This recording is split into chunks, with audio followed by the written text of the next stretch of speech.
Imaginez le silence. Pas la quiétude d'une forêt endormie, mais un silence lourd, une chape de plomb, que seule l'épaisseur de la neige peut imposer au monde. Vous êtes là, au cœur du col de la Croix-Haute, et le vent hurle entre les sapins comme un loup de glace affamé, sa plainte se perdant dans un décor d'une blancheur absolue. Tout est blanc, une immensité désolée qui efface les contours, les routes, l'espoir. La température est si basse qu'elle mord la peau à travers les vêtements, et l'air que vous respirez semble se cristalliser dans vos poumons. C'est un paysage de fin du monde, magnifique et terrifiant, où la vie semble avoir renoncé. Pourtant, au milieu de ce néant polaire, quelque chose défie les lois de la nature. Quelque chose qui ne devrait pas être là. Au bord de la route oubliée, un petit monticule de neige semble respirer. Oui, vous voyez bien. Il monte et descend, dans un rythme lent, presque imperceptible, trahissant une lutte acharnée contre l'oubli. Une fine buée s'en échappe à chaque expiration. Un nuage fragile qui se dissout instantanément dans l'air glacial. Ce n'est pas une simple congère sculptée par la tempête.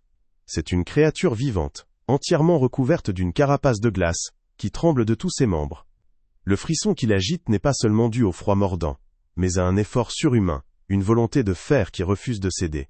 Sous cette couche de givre, une fourrure sombre est à peine visible, chaque poil hérissé par une détermination farouche. Que peut bien faire un être vivant ici, seul face à la fureur des éléments? Puis par-delà le sifflement du vent, un autre son parvient à vos oreilles. Il est si faible, si ténu qu'il pourrait être qu'une illusion, un murmure de votre propre esprit. Mais non, il est bien réel. C'est un gémissement, le cri fragile et plaintif de nouveau-né. Un son qui n'a pas sa place dans cet enfer blanc. Un son de vie minuscule et vulnérable, luttant pour exister. Il vient de sous la montagne de neige vivante, de l'abri précaire que ce corps tremblant s'efforce de maintenir. La dissonance est totale, la puissance brutale de la nature déchaînée contre la fragilité la plus absolue. Votre cœur se serre, car vous comprenez que ce que vous observez n'est pas une agonie, mais un acte de protection désespéré. Votre regard s'affine, et vous percevez enfin la vérité dans toute sa cruelle beauté.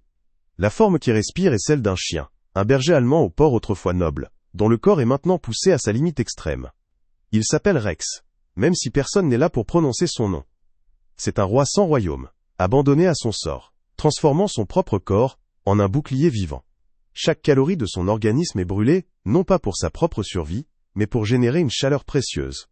Un rempart dérisoire contre la mort glaciale qui rôde. Il est à la lisière de l'hypothermie, affaibli par la faim, mais une flamme indomptable brûle en lui. Un amour paternel inscrit dans ses gènes. Une loyauté qui le pousse à l'ultime sacrifice. Ce n'est pas seulement sa propre vie qui est en jeu. Sous lui, blotti contre son ventre, 6 petites vies minuscules dépendent entièrement de lui. 6 chiots, aveugles et sans défense, qui ne connaissent du monde que la chaleur déclinante de leur père et le son de son cœur qui ralentit. Ils font confiance, aveuglément, à cette forteresse de chair qui vole chaque seconde de chaleur à une mort certaine. La neige, qui continue de tomber en flocons drus, n'est plus une couverture poétique, mais un linceul qui, épaissit inexorablement, menaçant de tout ensevelir. Le silence alentour n'est plus seulement pesant, il est le son même de l'horloge qui égrène chaque flocon, marquant un pas de plus vers la fin. La tempête redouble de violence, comme si la montagne elle-même voulait anéantir cette poche de résistance insensée. Le vent glacial s'infiltre sous le corps du chien, volant les précieux degrés qu'il parvient à créer. La dernière lueur du jour est éteint, plongeant la scène dans une obscurité presque totale, une nuit qui promet d'être un juge impitoyable. Le corps de Rex est secoué d'un spasme plus violent, un signe d'épuisement critique. Les gémissements sous lui se font plus rares, plus faibles. Il ferme les yeux un instant, rassemblant ses dernières forces. Face à la nuit qui s'installe, et au froid qui intensifie son étreinte mortelle, une seule question demeure, suspendue dans l'air gelé. Survivra-t-il jusqu'à l'aube? Son nom est Rex, un nom qui résonne avec la majesté d'un temps révolu. Un écho d'une vie où il était un roi au regard noble, au pelage lustré et au corps puissant. Aujourd'hui, ce royaume n'est plus qu'un souvenir lointain, balayé par la cruauté d'un abandon que vous ne pouvez qu'imaginer. Sa vulnérabilité est désormais totale, palpable dans chaque tremblement qui secoue sa carcasse amaigrie. Le froid n'est plus un ennemi extérieur, c'est un envahisseur qui a pris possession de ses muscles, de ses os, de son sang. La faim creuse son ventre avec une douleur sourde, un rappel constant de sa solitude. Pourtant, au milieu de cette déchéance physique, une flamme refuse obstinément de éteindre. C'est sa vertu la plus pure, une loyauté ancestrale, un amour paternel si puissant qu'il le pousse à défier la mort elle-même, transformant sa propre agonie en un rempart pour les autres. Ce qui est en jeu, vous le comprenez maintenant, dépasse de loin sa propre survie. Sous le fragile abri de son corps, 6 petites vies viennent de naître, 6 étincelles d'existence qui ne connaissent du monde que la chaleur déclinante de son flanc et les battements de plus en plus lents de son cœur. Elles sont l'unique raison de sa lutte, le trésor qu'il doit protéger à tout prix. Il a tout perdu. Un foyer, la caresse d'une main, la sécurité d'un repas. Mais il lui reste cette mission, ce devoir sacré, qui est inscrit au plus profond de son être. Son unique désir n'est pas de voir le prochain lever de soleil pour lui-même, mais de garantir que ces petits êtres sans défense puissent le voir. Chaque seconde de chaleur qu'il parvient à générer est une seconde volée à la nuit éternelle, un don précieux, offert à l'avenir. Le froid mordant s'infiltre partout, une myriade d'aiguilles glacées qui percent sa fourrure et sa peau. Vous pouvez presque sentir la brûlure sur votre propre visage. L'hypothermie est une ennemie silencieuse et patiente. Elle engourdit d'abord les extrémités, puis s'attaque au centre, ralentissant les fonctions vitales une par une. Le corps de Rex est le théâtre d'une bataille perdue d'avance. Ces frissons ne sont plus de simples réactions, ce sont des convulsions, les derniers soubresauts d'un organisme qui brûle ses ultimes réserves d'énergie. Il n'y a plus de graisse pour l'isoler, seulement la peau tendue sur des os saillants. La neige qui s'accumule sur son dos n'est plus une couverture, c'est un linceul qui, épaissit, menaçant de l'ensevelir sous son poids implacable, le condamnant à devenir une simple statue de glace anonyme. Dans les moments où la conscience vacille, des images fugaces traversent son esprit, non pas des pensées complexes, mais des sensations.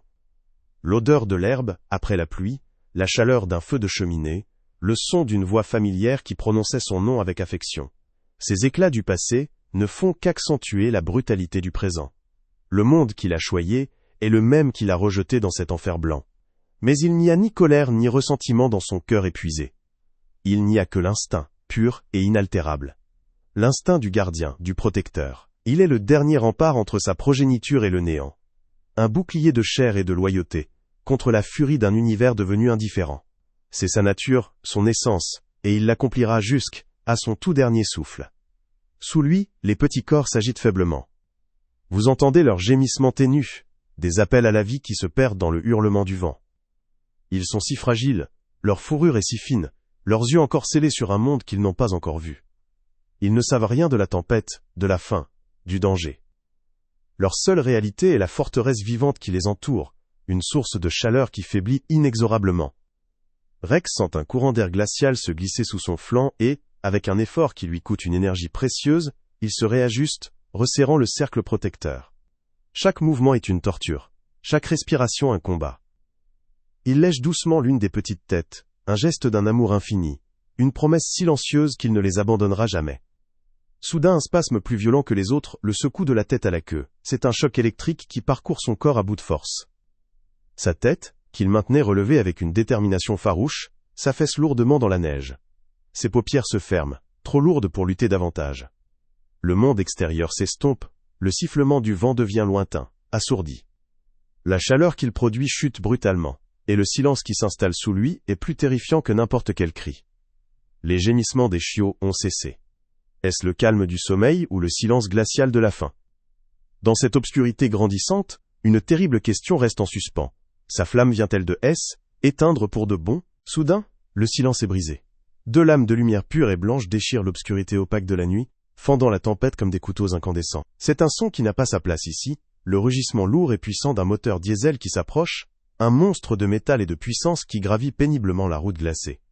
Le grondement du camion-citerne fracasse la quiétude sépulcrale du col, faisant vibrer l'air gelé et secouant la neige accumulée sur les branches des sapins.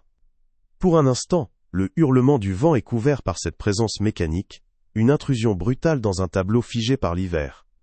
La machine ralentit, ses phares balayant la scène désolée, transformant chaque flocon en un diamant éphémère.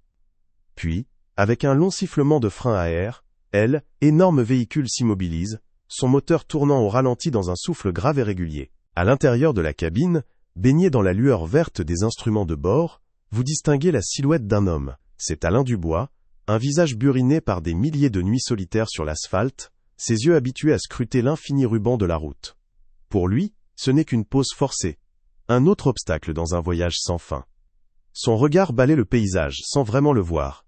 son esprit déjà tourné vers la suite du trajet. Il aperçoit la forme étrange sur le bas-côté, ce monticule de neige qui ne ressemble à rien. Une congère, probablement.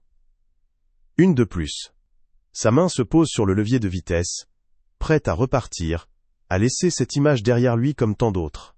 Mais une fraction de seconde, une anomalie visuelle, une ombre de mouvement presque imperceptible, accroche son attention et suspend son geste. Une hésitation s'installe, lourde et tangible, dans le silence relatif de la cabine. Son esprit rationnel lui crie de continuer. La route est dangereuse, la tempête imprévisible, et s'arrêter pour une illusion d'optique est une folie. Personne ne s'aventure ici par ce temps. Pourtant, l'image persiste, gravée sur sa rétine. Ce N était pas le vent. C était autre chose. Une pulsation, un soubresaut, qui défiait les lois de la physique et de la nature. Vous pouvez presque sentir le dialogue silencieux qui se joue en lui, la lutte entre la prudence du professionnel et une curiosité plus profonde, un instinct primordial, qui lui murmure que quelque chose d'extraordinaire se déroule sous ses yeux. Il coupe le son de la radio, tendant l'oreille, mais n'entend que la plainte du vent. Le doute est une graine qui vient de germer dans la terre gelée de sa solitude. La décision est prise. Avec un claquement sec, il enclenche le frein de parc. Le sifflement pneumatique qui s'ensuit semble être le son même du destin qui bascule. Il ouvre la lourde portière, et une vague d'air arctique s'engouffre dans l'habitacle, le saisissant d'une morsure violente. Vous le voyez descendre les marches métalliques, ses bottes s'enfonçant profondément dans la neige fraîche, avec un craquement sourd. Il n'est plus un observateur protégé par le verre et l'acier. Il est désormais un acteur sur cette scène glaciale, vulnérable face à la fureur des éléments.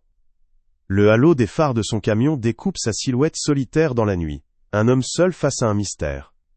Il plisse les yeux, le souffle court, essayant de percer le tourbillon de flocons pour comprendre ce qui l'a poussé à briser sa routine immuable. Et alors il le voit.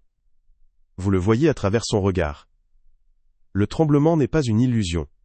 La buée qui échappe à chaque expiration est bien réelle. Ce n'est pas une simple congère. C'est un être vivant, une créature recouverte d'une carapace de glace et de neige, qui lutte avec une énergie désespérée contre l'anéantissement. La compréhension le frappe avec la force d'un poing.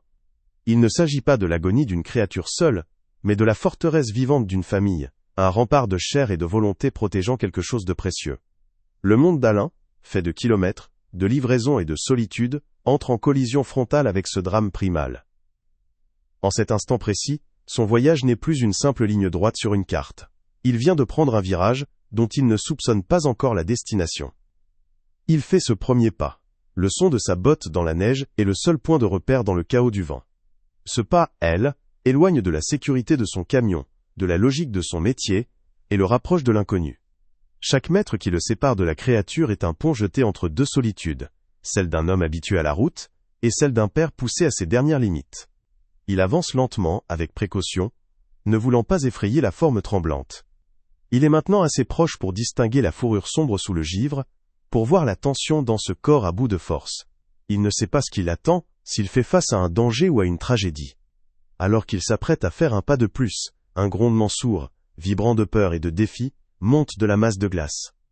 Le grondement qui monte de la poitrine de Rex n'est pas un son de haine, mais une vibration de pure terreur protectrice.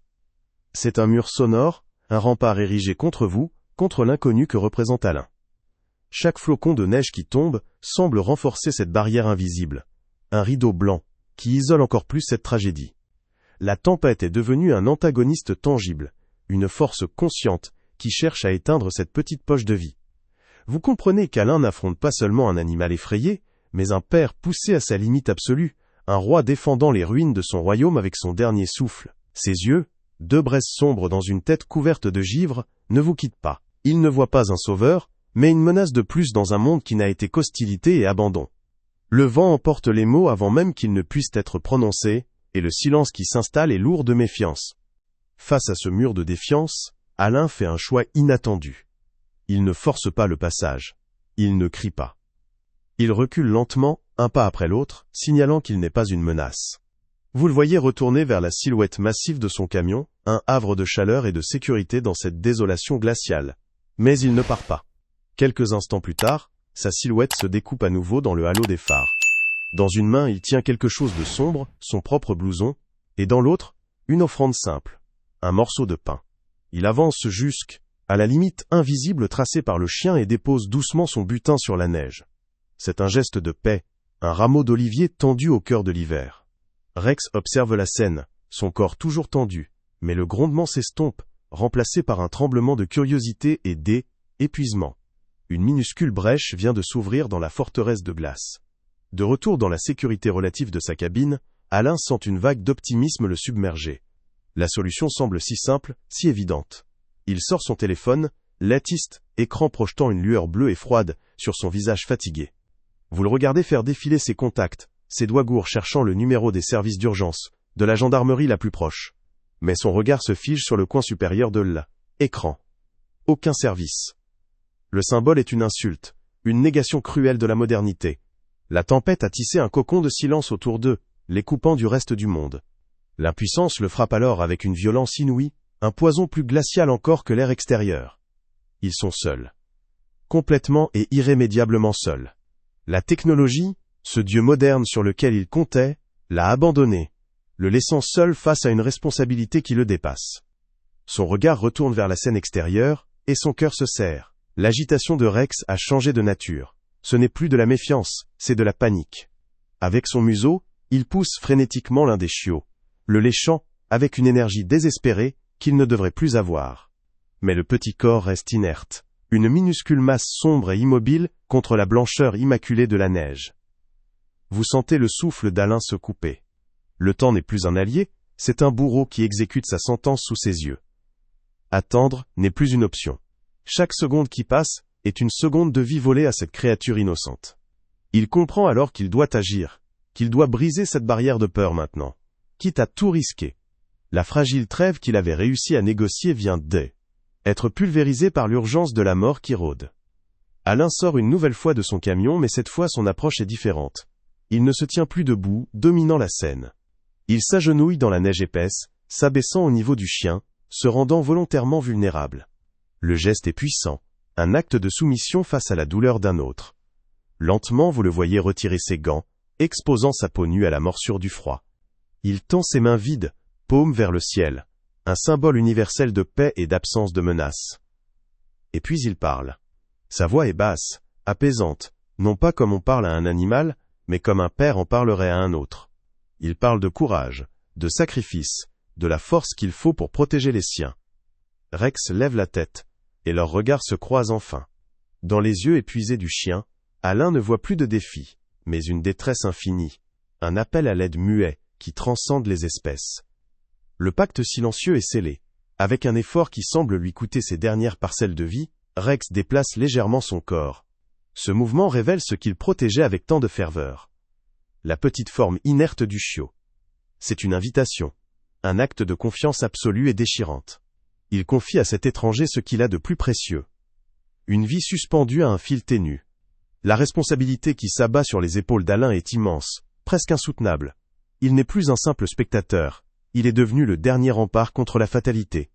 Il commence à ramper dans la neige, ses mains nues s'enfonçant dans la poudreuse glacée, son cœur battant un rythme effréné qui se mêle au hurlement du vent. Chaque centimètre le rapproche du petit corps. Atteindra-t-il le chiot à temps, ou ne trouvera-t-il qu'un silence encore plus froid? Le téléphone reste inerte dans sa main, un rectangle de verre et de métal aussi froid et inutile que les pierres qui l'entourent. Vous sentez cette impuissance monter en lui, une vague glaciale qui menace de noyer le peu d'espoir qui subsistait. La technologie, ce Dieu moderne en qui vous placez votre confiance, vient de lui tourner le dos, le laissant seul face à une responsabilité écrasante. Son regard se perd sur le tableau de bord, balayant les compteurs lumineux, et s'arrête sur un objet d'un autre âge, la radio CB. Ce bloc de plastique noir, avec son micro en spirale, est une relique, un fantôme des routes d'autrefois.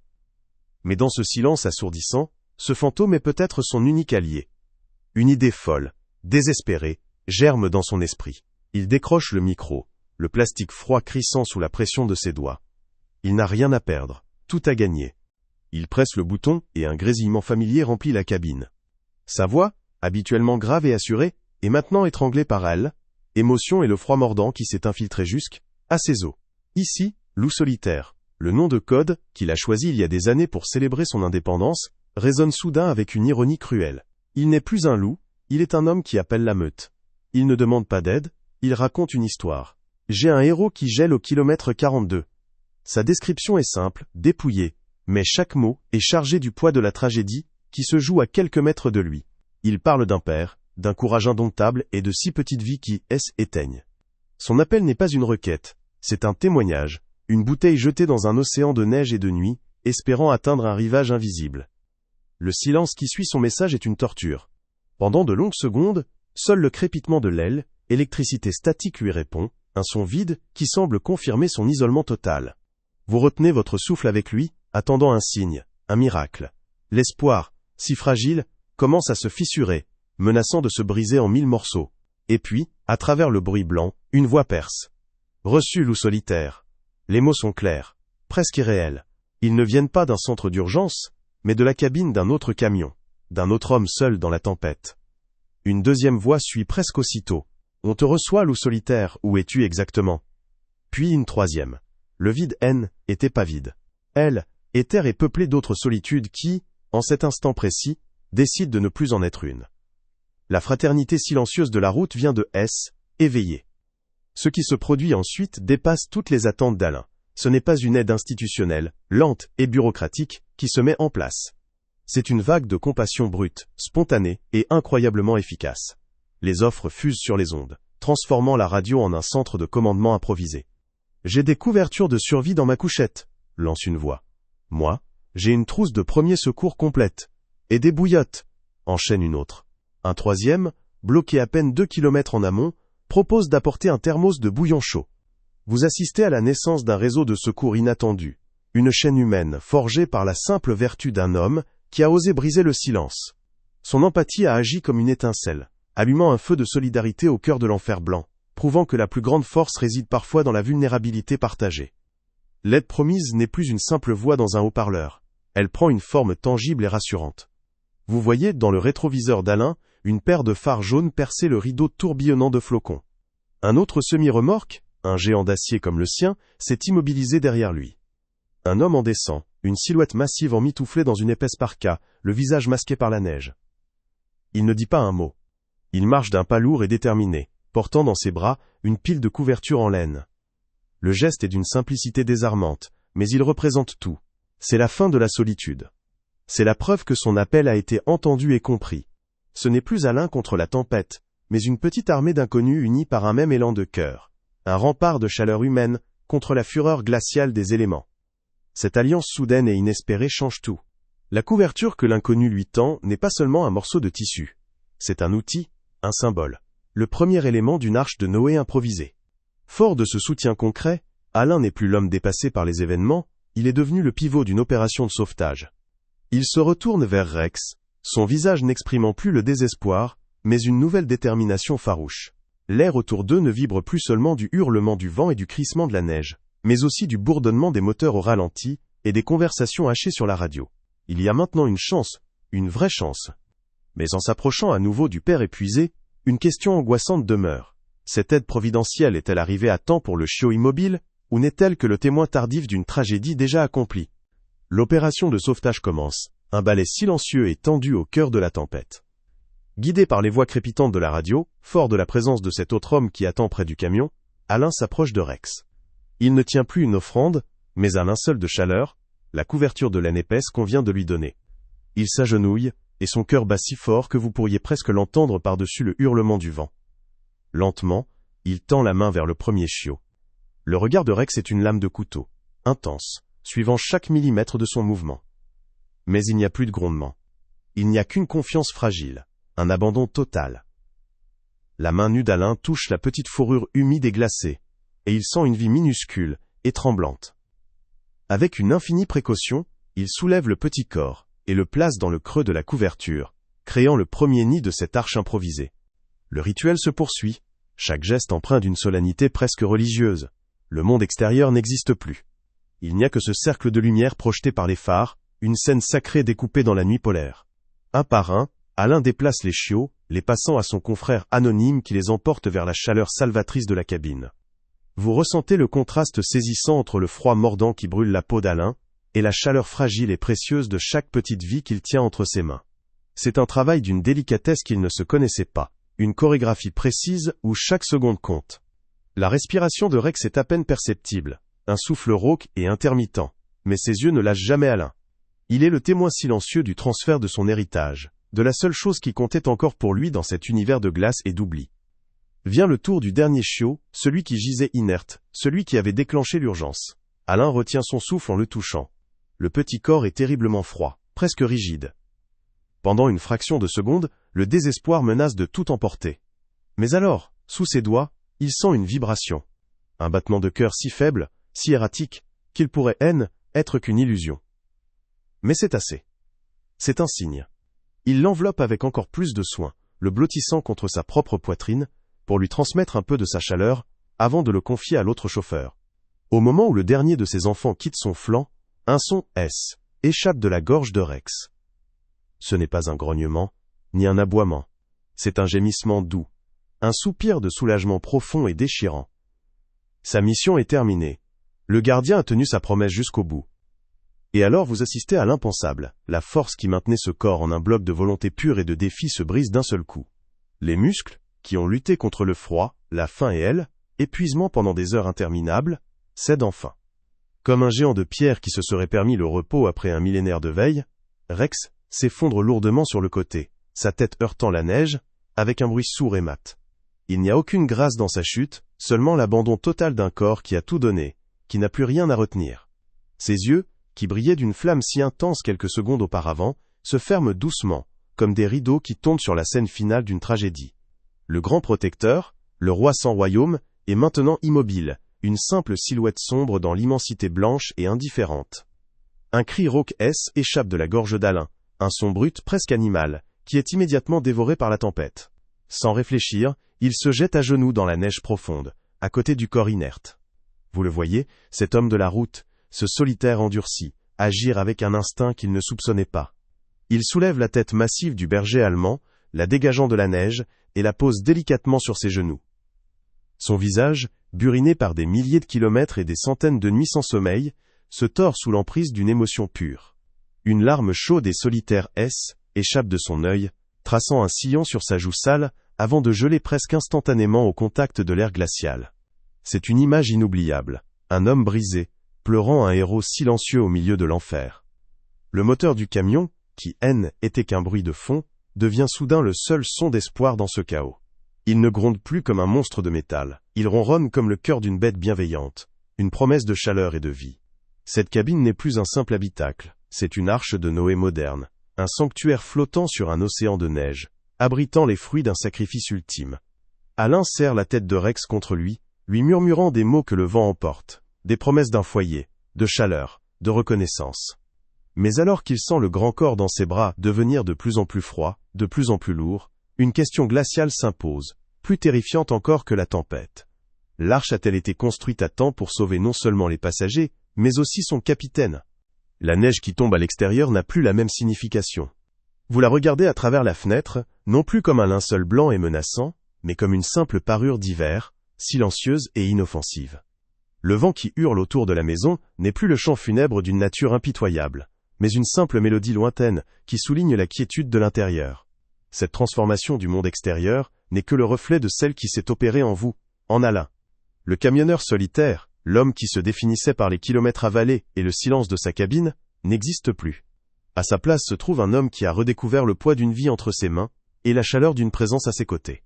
Le nom de code, Loup solitaire, est désormais un écho d'un passé révolu. Une peau morte abandonnée sur le bord d'une route enneigée du Vercors, là où un roi a failli mourir pour sauver son héritage. L'histoire, d'abord simple murmure sur les ondes grésillantes d'une radio CB, s'est propagée comme une traînée de poudre. Un des chauffeurs avait enregistré les échanges avec son téléphone, capturant l'urgence, la peur, puis l'incroyable élan de solidarité. Cette capsule audio, brute et authentique, a été mise en ligne. En quelques heures, elle est devenue un incendie viral. Les médias se sont emparés du récit, baptisant ce héros à 4 pattes, le gardien du Vercors. Son nom, Rex, est devenu un symbole national. Vous avez vu son image, digne et affaiblie, faire le tour des journaux télévisés, son histoire touchant des millions de cœurs.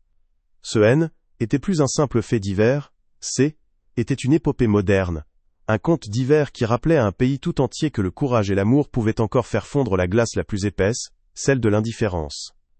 Cet incendie numérique a eu des conséquences bien réelles. Le petit refuge de la SPA locale, qui survivait péniblement avec des moyens dérisoires, a été submergé par une vague de générosité sans précédent.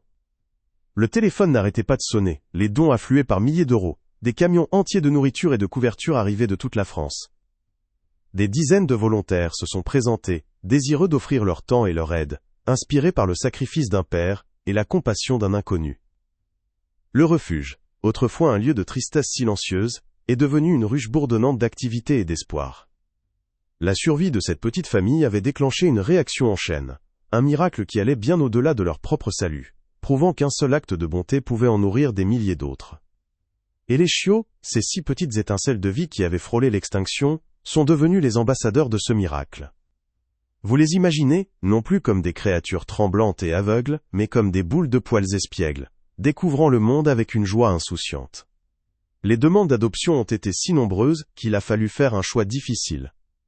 Chacun d'eux a trouvé un foyer aimant, auprès de familles qui connaissaient leur histoire, qui comprenaient la valeur inestimable de leur existence. Ils ne seraient jamais de simples animaux de compagnie. Ils étaient un héritage vivant, le fruit d'un amour paternel poussé à son paroxysme. Chaque aboiement joyeux, chaque course folle dans un jardin, était une victoire sur la tempête, un hymne à la vie qui avait refusé de se rendre dans le silence glacial du col de la Croix-Haute. Quant au roi, il a enfin retrouvé son royaume. Alain n'a pas hésité une seule seconde. Le jour où Rex a été déclaré hors de danger par les vétérinaires, il a signé les papiers d'adoption. Vous les voyez maintenant tous les deux, assis dans le salon d'une maison qui n'est plus vide. Le feu crépite dans la cheminée, projetant des ombres dansantes sur les murs, une chaleur vivante qui répond à la tempête de neige, qui fait rage au dehors. Rex est couché à ses pieds, sa tête massive posée sur les genoux d'Alain. Son pelage a retrouvé son lustre, son corps a repris des forces, mais ses yeux gardent une profondeur nouvelle, une sagesse née de l'eau, épreuve. Il n'est plus un gardien transi de froid, mais un patriarche veillant sur son nouveau clan, un clan de 2 âmes solitaires qui se sont trouvées dans la nuit. La neige continue de tomber, recouvrant le monde d'un manteau de pureté, mais elle ne fait plus peur. Elle est devenue un simple décor, pour une histoire qui continue de écrire. L'image de cet homme et de son chien, unis par un lien forgé dans la glace et le feu, est devenue un phare. Elle rappelle à tous que même dans la nuit la plus profonde, lorsque le monde semble hostile, et que toute communication est rompue, il suffit parfois d'un seul geste, d'une seule voix qui brise le silence, pour allumer un brasier de compassion capable de réchauffer le monde entier. Le gardien du Vercors a survécu, mais il a fait bien plus que cela. Il a réveillé quelque chose en vous, en nous tous. Et cette flamme-là, vous le sentez, ne éteindra jamais. La neige qui tombe à l'extérieur n'a plus la même signification. Vous la regardez à travers la fenêtre non plus comme un linceul blanc et menaçant, mais comme une simple parure d'hiver, silencieuse et inoffensive. Le vent qui hurle autour de la maison n'est plus le chant funèbre d'une nature impitoyable, mais une simple mélodie lointaine, qui souligne la quiétude de l'intérieur. Cette transformation du monde extérieur n'est que le reflet de celle qui s'est opérée en vous, en Alain. Le camionneur solitaire, l'homme qui se définissait par les kilomètres avalés et le silence de sa cabine, n'existe plus. À sa place se trouve un homme qui a redécouvert le poids d'une vie entre ses mains et la chaleur d'une présence à ses côtés. Le nom de code loup solitaire est désormais un écho d'un passé révolu. Une peau morte abandonnée sur le bord d'une route enneigée du Vercors, là où un roi a failli mourir pour sauver son héritage. L'histoire, d'abord simple murmure sur les ondes grésillantes d'une radio CB, s'est propagée comme une traînée de poudre. Un des chauffeurs avait enregistré les échanges avec son téléphone, capturant l'urgence, la peur, puis l'incroyable élan de solidarité. Cette capsule audio, brute et authentique, a été mise en ligne. En quelques heures, elle est devenue un incendie viral. Les médias se sont emparés du récit, baptisant ce héros à 4 pattes, le gardien du Vercors. Son nom, Rex, est devenu un symbole national. Vous avez vu son image, digne et affaiblie, faire le tour des journaux télévisés, son histoire touchant des millions de cœurs. Ce N était plus un simple fait divers, était une épopée moderne, un conte divers qui rappelait à un pays tout entier que le courage et l'amour pouvaient encore faire fondre la glace la plus épaisse, celle de l'indifférence. Cet incendie numérique a eu des conséquences bien réelles. Le petit refuge de la SPA locale, qui survivait péniblement avec des moyens dérisoires, a été submergé par une vague de générosité sans précédent. Le téléphone n'arrêtait pas de sonner, les dons affluaient par milliers d'euros, des camions entiers de nourriture et de couverture arrivaient de toute la France. Des dizaines de volontaires se sont présentés, désireux d'offrir leur temps et leur aide, inspirés par le sacrifice d'un père et la compassion d'un inconnu. Le refuge, autrefois un lieu de tristesse silencieuse, est devenu une ruche bourdonnante d'activité et d'espoir. La survie de cette petite famille avait déclenché une réaction en chaîne, un miracle qui allait bien au-delà de leur propre salut, prouvant qu'un seul acte de bonté pouvait en nourrir des milliers d'autres. Et les chiots, ces 6 petites étincelles de vie qui avaient frôlé l'extinction, sont devenus les ambassadeurs de ce miracle. Vous les imaginez, non plus comme des créatures tremblantes et aveugles, mais comme des boules de poil espiègles, découvrant le monde avec une joie insouciante. Les demandes d'adoption ont été si nombreuses qu'il a fallu faire un choix difficile. Chacun d'eux a trouvé un foyer aimant, auprès de familles qui connaissaient leur histoire, qui comprenaient la valeur inestimable de leur existence. Ils ne seraient jamais de simples animaux de compagnie. Ils étaient un héritage vivant, le fruit d'un amour paternel, poussé à son paroxysme.